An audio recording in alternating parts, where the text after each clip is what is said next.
Carlos Zúñiga.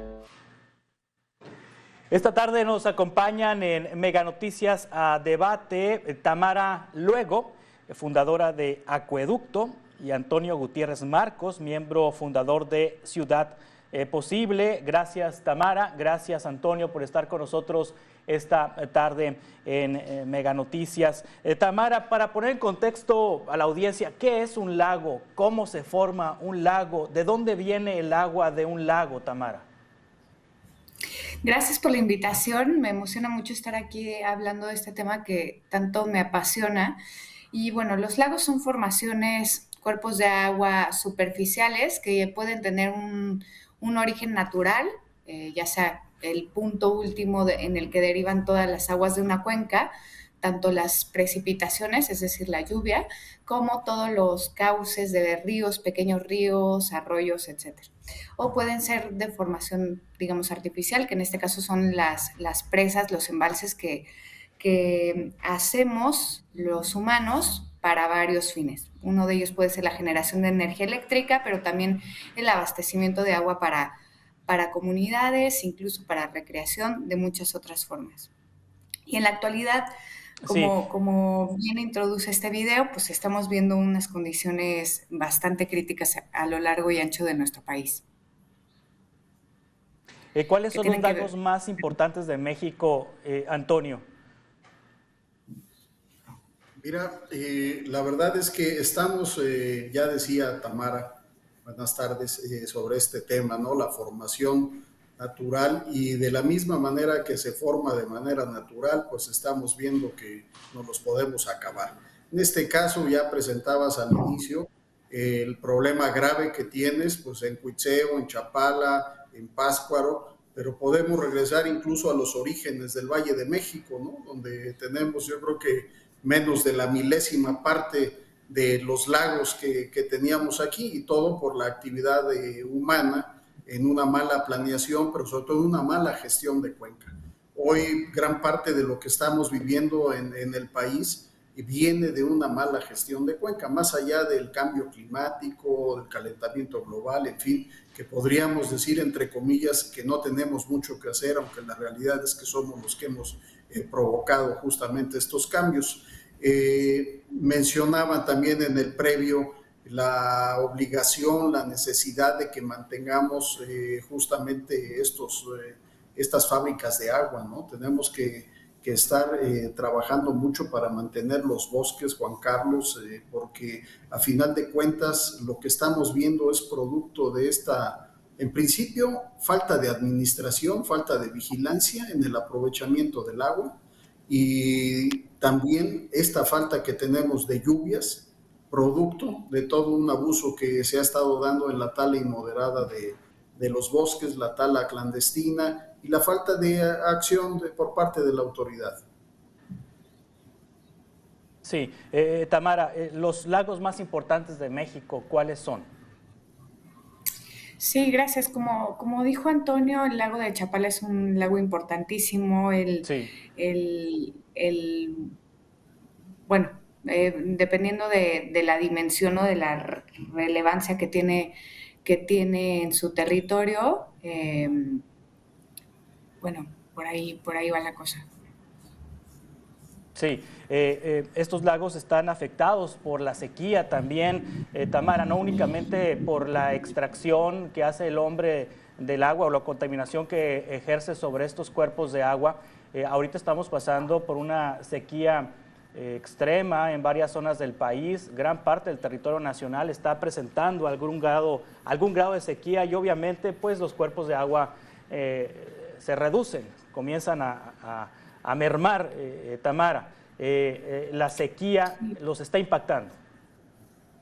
Totalmente, sí pienso que hay un grado de efecto de la sequía y del cambio climático, pero yo más bien soy más afín a la visión que comparto con Antonio, en la que sí, por supuesto que hay efecto del calentamiento global o de los diferentes cambios climáticos, algunos hechos por el hombre, otros ingeniería climática, incluso otros causas naturales de la posición de la Tierra en el universo, ¿no? Pero yo más bien pongo el dedo en la llaga cuando hablo de las causas de estas condiciones de los lagos, pongo el dedo en la gestión que hemos hecho de estas aguas, ¿no? Siempre insisto que más que una crisis de recursos, es una crisis de gestión de estos recursos, y esto es por el aprovechamiento desmedido de estas aguas y la desconexión con estos cuerpos de agua, ¿no? Un problema muy grave, por supuesto, es la disponibilidad del agua en estas cuencas, pero otro problema muy grave que también hay que empezar a poner sobre la mesa es la calidad del agua en estas cuencas, ¿no? Entonces, vaya, estamos usando el agua de formas desmedidas, intensivas, que por supuesto no tienen miras a la sustentabilidad ni a largo plazo, como dijo Antonio, mala gestión, mala planeación y también un uso poco ético de estas aguas, ¿no? Tan solo en los últimos 4 años se otorgaron en cuencas con condiciones de sequía, de estrés y de déficit de agua, más de 2,000 títulos de concesión que representan 42,000 millones de metros cúbicos, ¿no? Entonces, sí, por supuesto que estamos viviendo en carne propia con estos calorones y con estos efectos tan extraños del cambio climático, pero insisto que es una crisis de gestión y de mal uso y mal aprovechamiento y poca eficiencia del agua. Sí, aquí estoy viendo los nombres de los lagos más importantes de México. Chapala, que tiene una capacidad de almacenamiento de 8,126 millones de metros cúbicos. Cuitzeo, de 920 millones. Pátzcuaro, 550 millones. Yuriria, 188 millones. Yuriria está en Guanajuato, Pátzcuaro está en Michoacán, Cuitzeo está en Michoacán, Chapala está en Jalisco y Michoacán.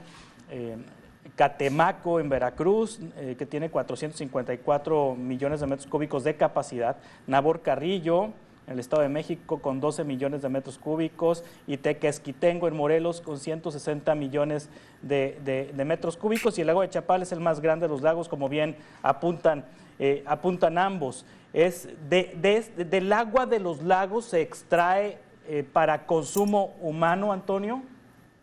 Sí, miren, algunos de ellos, fundamentalmente donde tienes condiciones que no reciben muchas descargas, aunque siendo realistas, mira, ahorita mencionabas, por ejemplo, el Nabor Carrillo es artificial, por ejemplo, Tequesquitengo, pues es más bien como una presa, ahí también se inundó un pueblo interesante, y sí se aprovechan algunos de ellos. El tema específico que podemos nombrar, pues tienes al lago de Chapala, ¿no?, que abastece a Guadalajara y que hoy está viviendo una situación crítica también por la falta de lluvia. Son natural, tienes artificial, pues fundamentalmente podemos hablar del sistema Cutzamala, que es toda la conexión que se tiene de las presas que originalmente eran para un sistema hidroeléctrico y que hoy se aprovechan para abastecimiento de agua potable a una parte muy importante del Valle de México.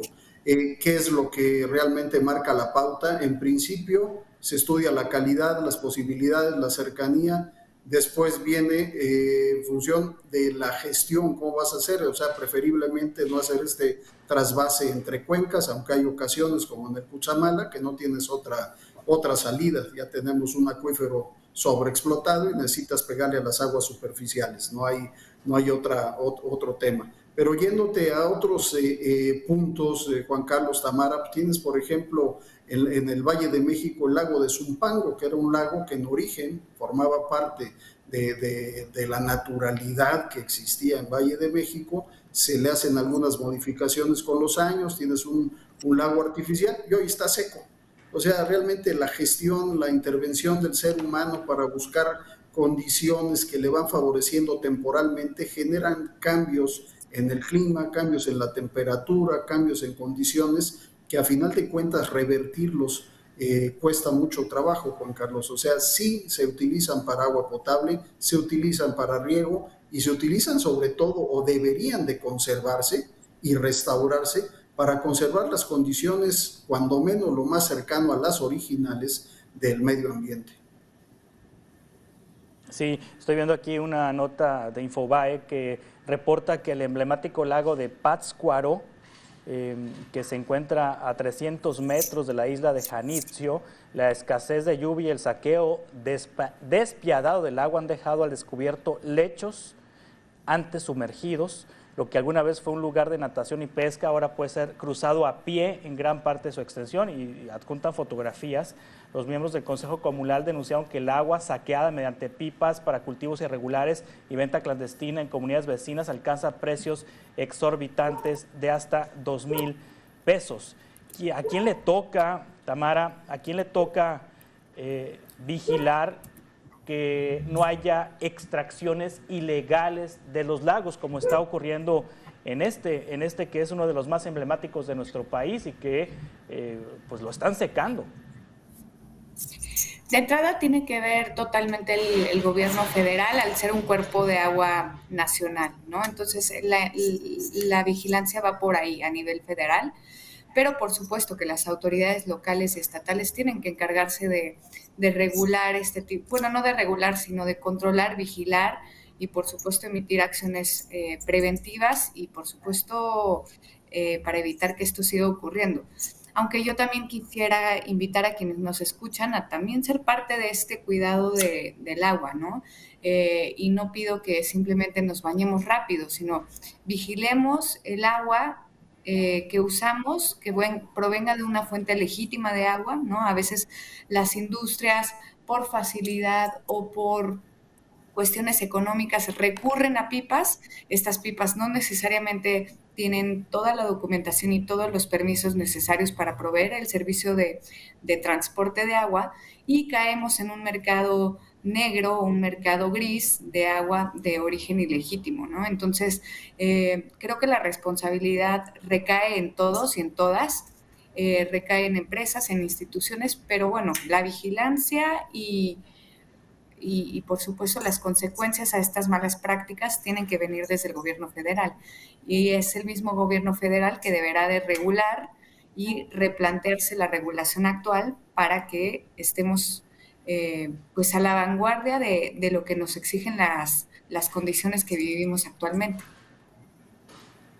Sí, vamos a continuar con esta conversación ahorita en un par de minutos. Está con nosotros Tamara Luego, fundadora de Acueducto, Antonio Gutiérrez Marcos, miembro fundador de Ciudad Posible. Estamos en Noticias a Debate hablando de los lagos en México. A Debate con Juan Carlos Zúñiga. A Debate.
A Debate con Juan Carlos Zúñiga. Continuamos en Mega Noticias a Debate. La situación de los lagos en México es crítica, por lo que urge destinar recursos para su rescate, consideró Alfredo Alegría, presidente del Centro de Investigación CIBRUC. Dinero y se necesita voluntad política, porque está bien, el agua no luce. Si tú, un político, dice, mira, yo invertí en el agua y ahora te llega limpia y está controlada y no tenemos menos fugas, ellos creen que porque no se vio, no es apreciado para los votos. Pero ya se están dando cuenta que sí. Antes preferían hacer muchos caminos y hacerlos. Primero hago dos líneas, luego 3, luego lo amplío. Hay que meterle a todo y hay que tener equilibrio.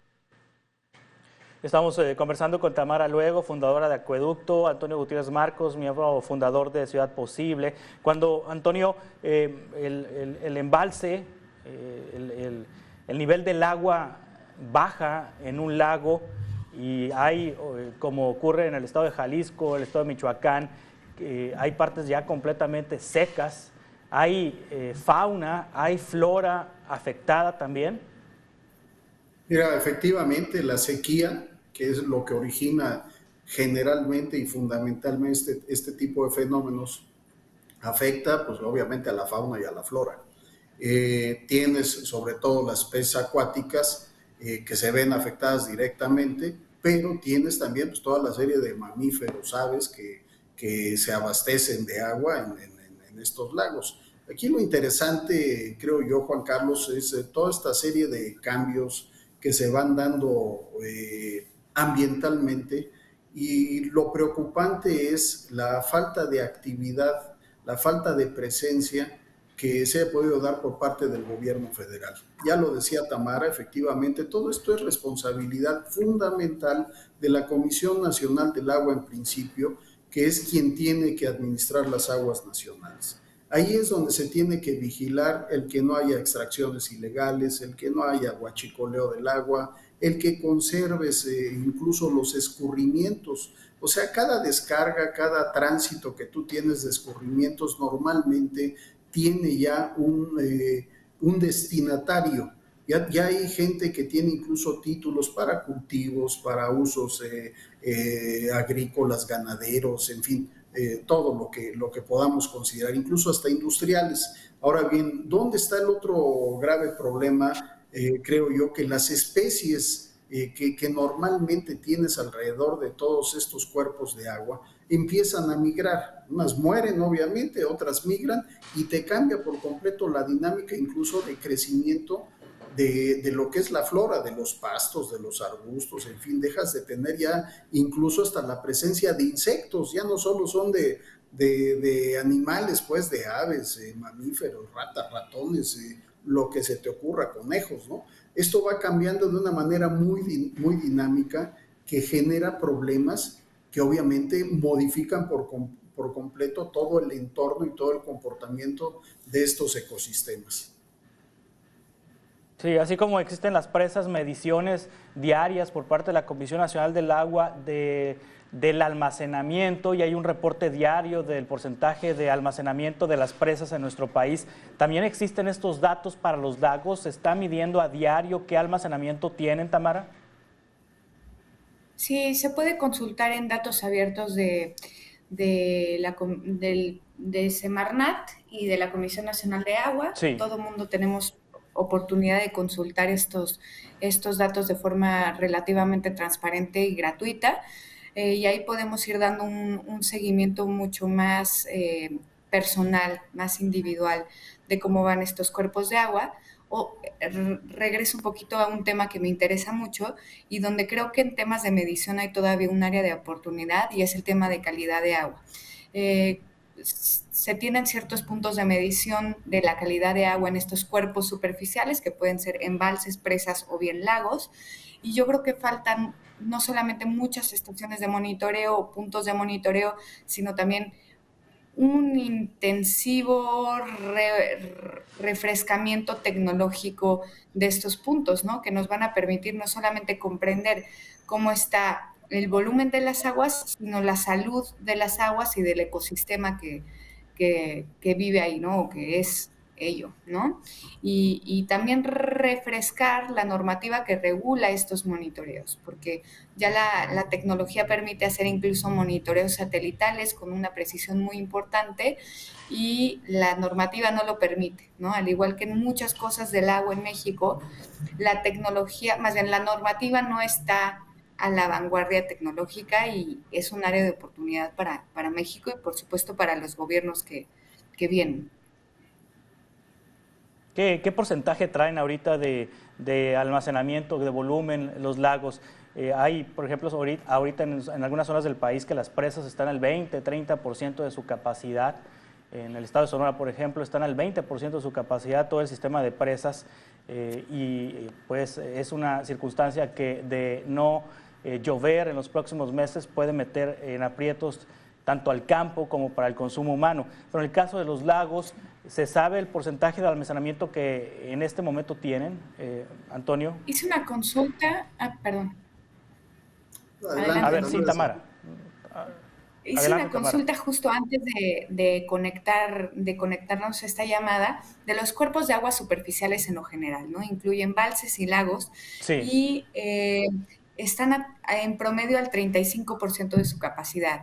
Algo que me llamó la atención es que 47% de estos cuerpos superficiales del agua están a menos del 30% de su capacidad. Entonces hay algunos que les ha ido muy bien en estos meses y que elevan un poquito el promedio, pero realmente estamos por ahí del 35-36% de la capacidad. Sí, ¿qué tipos de contaminantes? Ya nos decía Tamara ahorita la importancia de también conocer la calidad del agua, de estos cuerpos de agua. Antonio, ¿qué tipos de contaminantes se pueden encontrar en los lagos? Mira, lo normalmente que encuentras son muchas descargas de tipo sanitario que por lo general los asentamientos humanos se van formando alrededor de los cuerpos de agua de manera natural e histórica.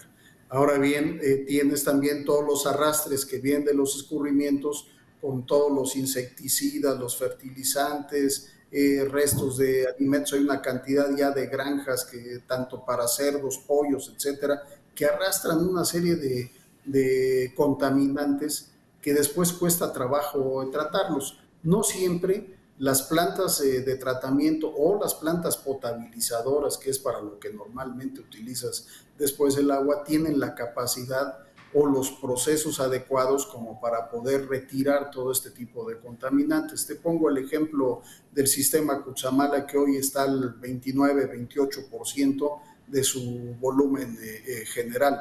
Esto genera problemas fuertes de calidad. De ese 29% hay que considerar que existe casi un 18-19% de lodos que históricamente se han ido acumulando en las presas. Ahí se acumulan pues todas las descargas sanitarias, tienes rastros ilegales, tienes industria, tienes laboratorios incluso del narco, tienes una serie de cosas que todo se va quedando ahí. No todas las plantas potabilizadoras lo pueden quitar. Afortunadamente la planta que tiene berros trabaja bien, te entrega agua de calidad dentro de la norma, pero eso no quiere decir que no tengamos que tener como gobierno federal, el gobierno federal debería de tener una supervisión mucho mayor, estar mucho más atento para vigilar que la calidad del agua que se entrega a la población cumpla no solo con la norma, sino con las mejores condiciones que se deberían de tener lo más cercano al agua potable natural. Es ahí donde estamos insistiendo justamente con toda esta inactividad del gobierno que ni siquiera ha sacado la declaratoria de emergencia ante esta sequía, donde se deberían de estar metiendo recursos para modificar simplemente este tipo de procesos, para dotar de elementos que puedan realmente llevar a cabo una desinfección que permita garantizar con estas temperaturas, con esta baja calidad, un agua que realmente no vaya a generar un problema de salud pública. Sí, es posible llenar o más bien recargar, es la palabra, Tamara. Es posible recargar los lagos de manera artificial, es decir, con un trasvase de agua entre cuencas, llevarle agua de una presa, en fin, no sé, de algún pozo. ¿Es posible hacer eso?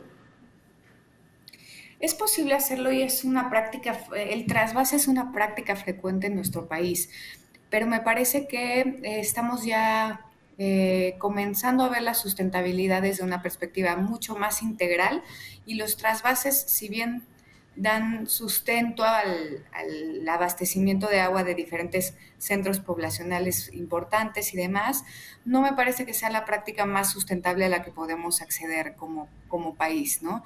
¿Por qué? Porque le quitas los recursos a unos territorios y por supuesto a unas comunidades, y hablo en comunidades en lo abstracto, no solamente comunidades humanas, para llevarlos a otros centros poblacionales. Y eso puede ser no solamente poco sustentable, sino bastante poco ético.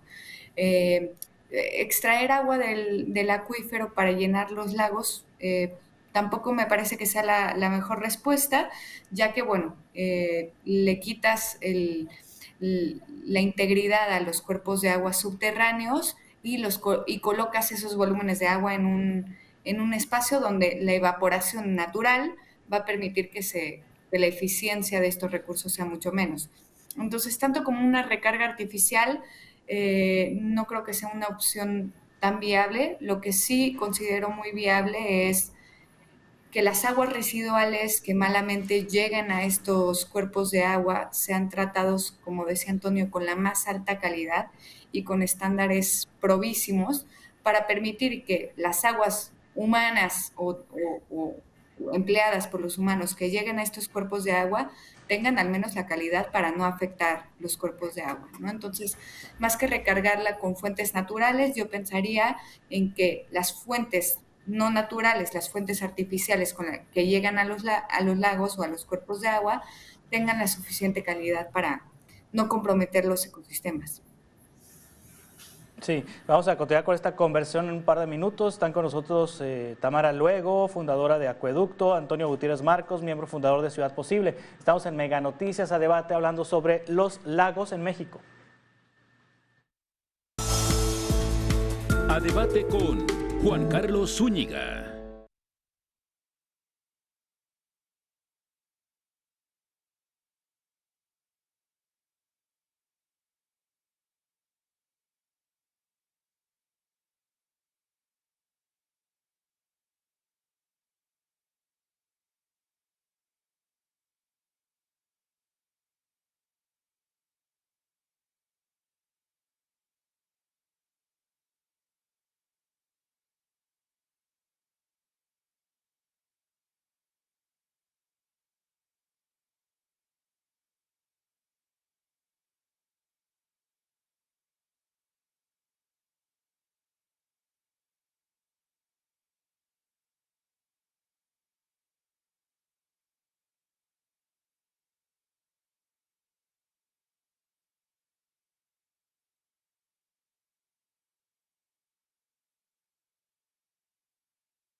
A Debate con Juan Carlos Zúñiga.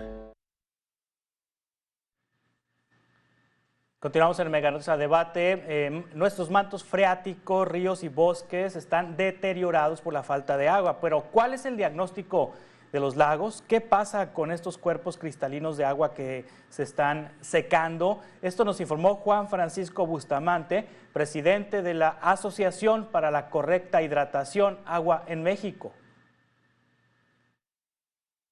Estamos en un periodo de tercer año de sequía extrema y que estamos viviendo las consecuencias. Segundo, a la falta de captación de agua. Los bosques se están deteriorando, ha habido una tala desmoderada, por lo cual esta reducción de la captación de agua se ha habido afectada en niveles nunca antes vistos. Y tercero, no ha habido reutilización de agua, no ha habido nuevas formas de abastecer estos mantos.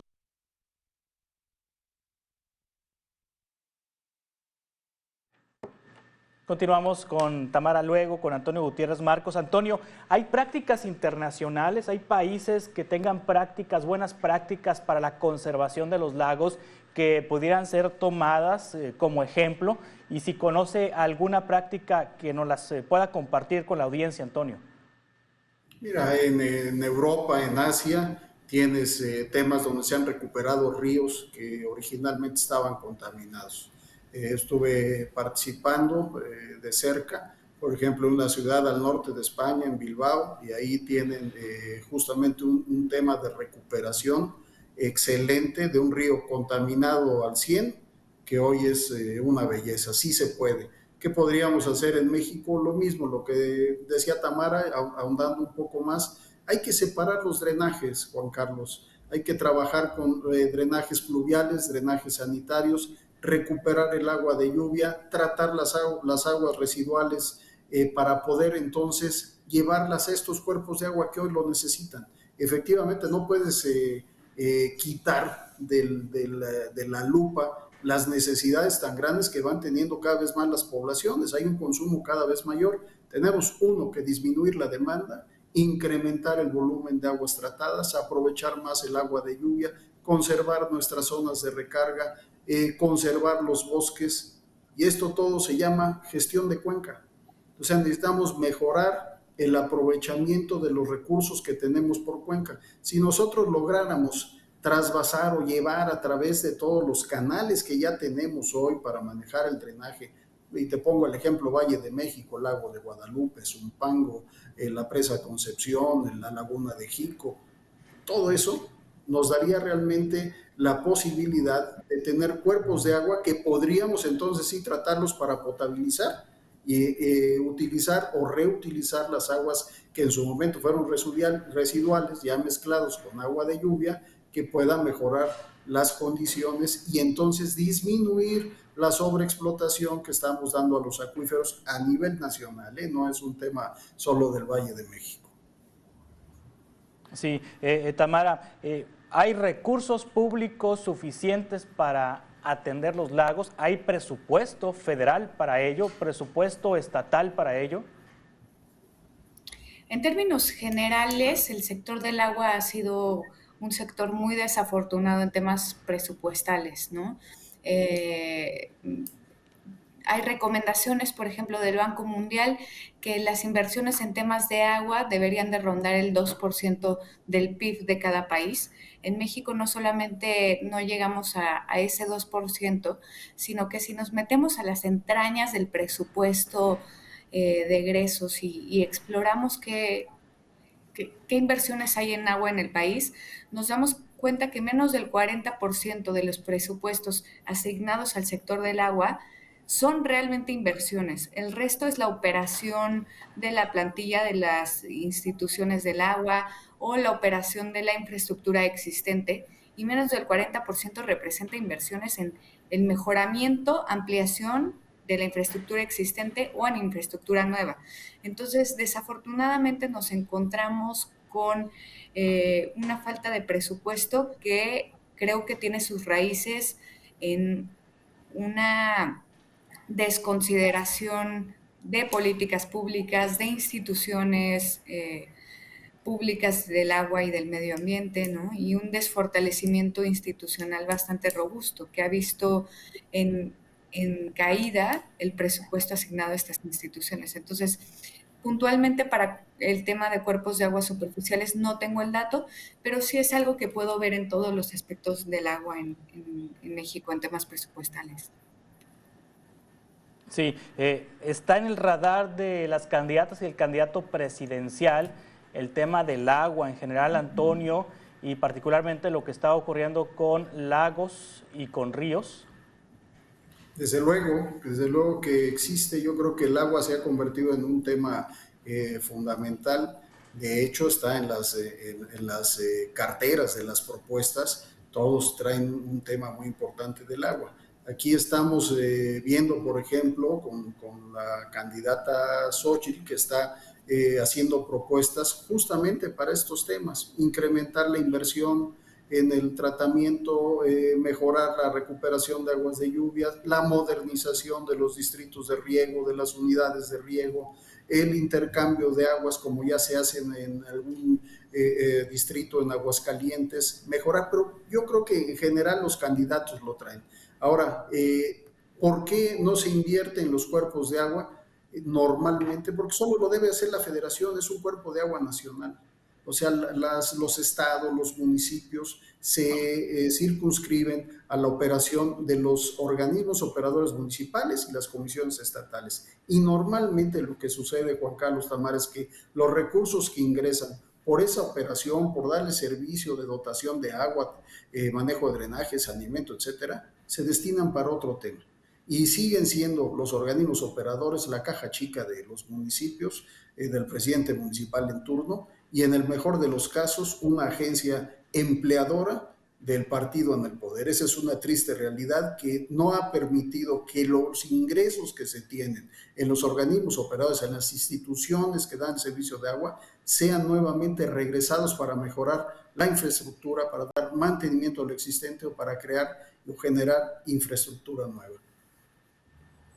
Sí, en esta conversación han hecho algunas propuestas de lo que se debe hacer en México en esta materia, Tamara, pero a la próxima administración federal, ¿qué tiene que hacer en el tema de los lagos en México? Yo creo que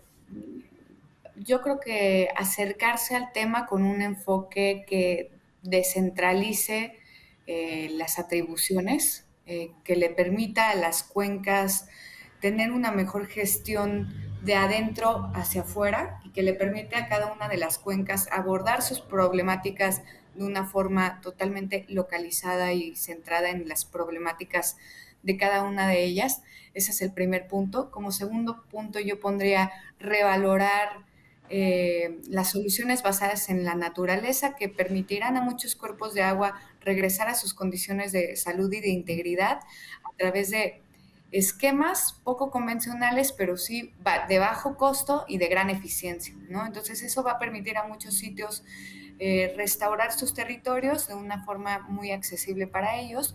Y en tercer lugar, siempre intento poner el punto sobre la I en el tema de las aguas residuales, ¿no? Me parecen las aguas residuales como un gran tesoro oculto de nuestro país.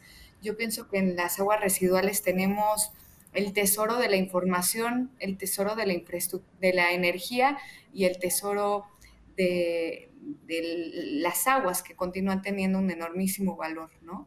Y yo creo que para comenzar a atender las problemáticas de las cuencas, el tema de las aguas residuales tiene que tomarse como un asunto prioritario, ¿no? Por supuesto que también hay temas de abastecimiento, de eficientar los abastecimientos, de eficientar al sector agrícola para evitar que se continúen sobreexplotando estas cuencas, pero bueno, todo eso debe de concebirse desde una visión integral de cuenca, como decía Antonio, y por supuesto desde una perspectiva local. La realidad es que, Tamara, en el tema de las plantas tratadoras de aguas residuales, muchas en este país están paradas, están ahí tiradas. O sea, fueron inversiones que se hicieron hace 10, 15 años y que obligó la Comisión Nacional del Agua a municipios y estados a realizarlas y que pues las dejaron tiradas y ahí están, infraestructura que no se está utilizando, por cierto. Pero ya se nos terminó el tiempo. Gracias, Tamara Luego, fundadora de Acueducto. Gracias, Antonio Gutiérrez Marcos, miembro fundador de Ciudad Posible, por compartir sus conocimientos y sus puntos de vista con la audiencia de Mega Noticias en este importante tema. Estamos en contacto para futuros encuentros y conversaciones. Gracias, buenas tardes. Gracias, Tamara. Juan Carlos, hasta luego. Gracias, mucho gusto. Gracias, Juan Carlos.